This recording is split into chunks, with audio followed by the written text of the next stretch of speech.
xijaamada iyo istoobitaanka faa'iidada ay u leeyihiin dumarka baan rabnaa insha allahu tacaala inaan idiin soo gudbinno. xijaamada ama waxaa loo yaqaano istoobidda haddaynu soo dhoweyno macnaheeda waxaa weeye inuu qofku ka takhalluso oo iska saaro dhiigga faasidka ah ee uu iska bixiyo. taasina waxaa weeye nadiifin laga nadiifinayo jirka sunta iyo waxyaalaha caafimaadka dhibaya.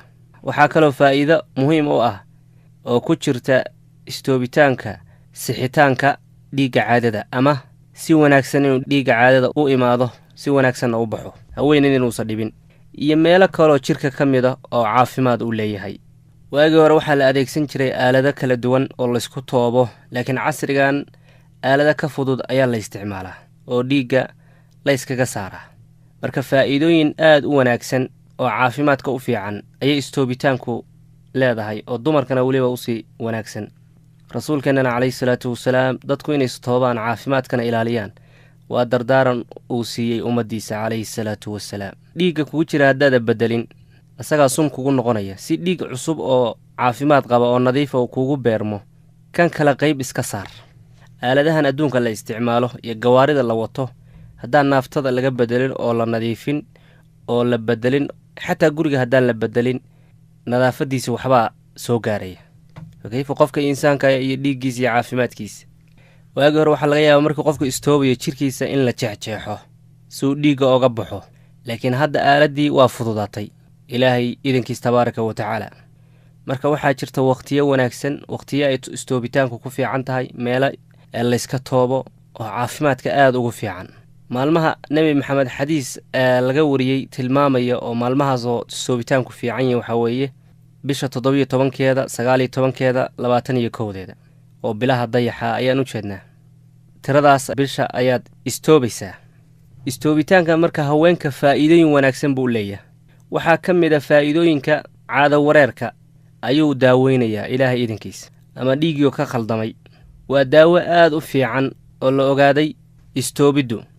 waxaa kaloo ka qayb qaadanaysaa inuu kuu saxmo ugxamahaadu ay awood yeeshaan sababtoo ah haddii caadadu kaa khaldanto ugxantaadiina waa daciifaysaa.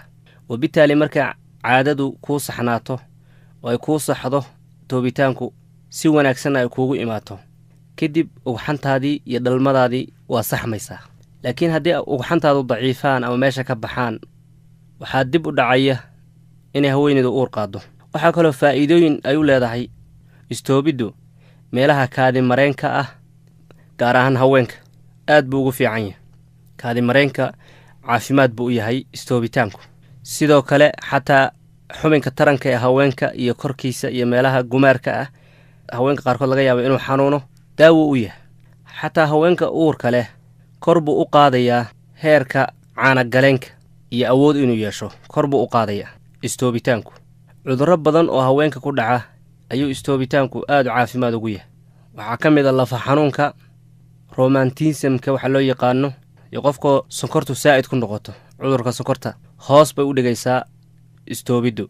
marka caafimaad aad u wanaagsan ayaa ku jira. rasuulka ilaahina calayhi salaatu wasalaam wakhtiyo kala duwan iyo meelo kala duwan ee jirkiisa ka mid a ayuu iska toobay. dadkana wuxuu tilmaamay inay caafimaad tahay calayhi salaatu wasalaam. haweenaydu markay istoobayso shuruudaa laga rabaa.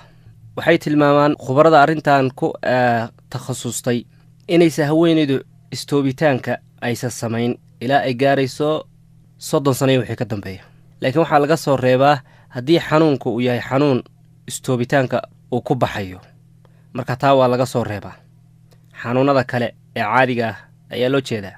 laakiin intaa wixii ka duwan inaysa xagga xijaamada magan gelin ama aysan samayn baa la rabaa ilaa ay gaarayso 30 sano wixii ka dambeeya.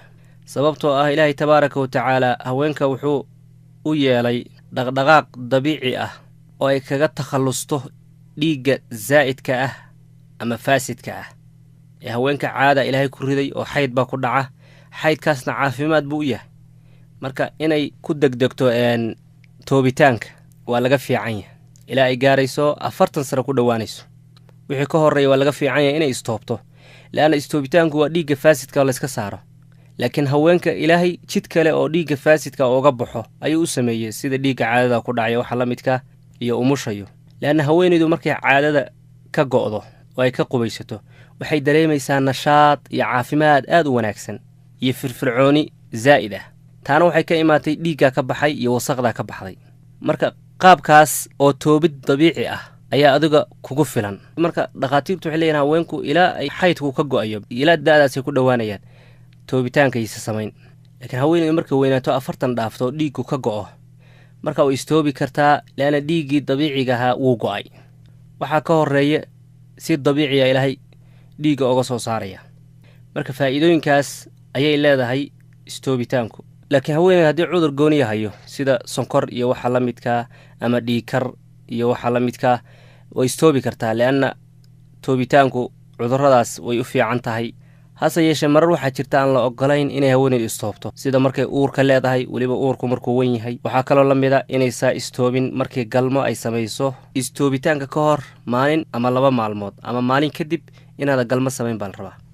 tusaaloo kale ninkaadii waxaad isku tagteen 2 beri ka hor, marka maantao kale waa istoobi kartaa. laakiin shalay oo kale iyo xalay oo kale haddaad isku tagteen ma fiicna markaasi inaad istoobtid. ama kadib waa istoobtay maalin kadib ama saacada kadib ayaa galmo samaysay oo ninkaadii isku tagteen, ma fiicna sidaa inaad samaysid. yacni muddo ka hor ama muddo kadib baad samayn kartaa istoobitaanka. marka faa'iidooyinka ugu waaweyn aad ka helaysid waxaa weeye in caadadaadii wareertay ama caadadaadii kaa khaldantay inay kuu saxnaato, si wanaagsanna kuugu imaato, wakhtiga loogu talagalayna ay ku baxdo. marka waa caafimaad aad u wanaagsan. waxaanad ka dareemaysaa inay muhiim tahay sida nabigeena calayhi salaatu wasalaam oo dardaaranka noogu siiyey inaan istoobno, oo caafimaadka meelaha laga raadiyay ayay ka mid tahay. aad iyo aad baad u mahadsantihiin. qofkii xanuunsanna allaha caafimaadiyo, kuwii caafimaad lana allaha u siyaadiyo. ha hilmaamin haddaad nagu cusub tahay inaad ka mid noqotid asxaabteenna joogtada ah. jazaakum allaahu khayra.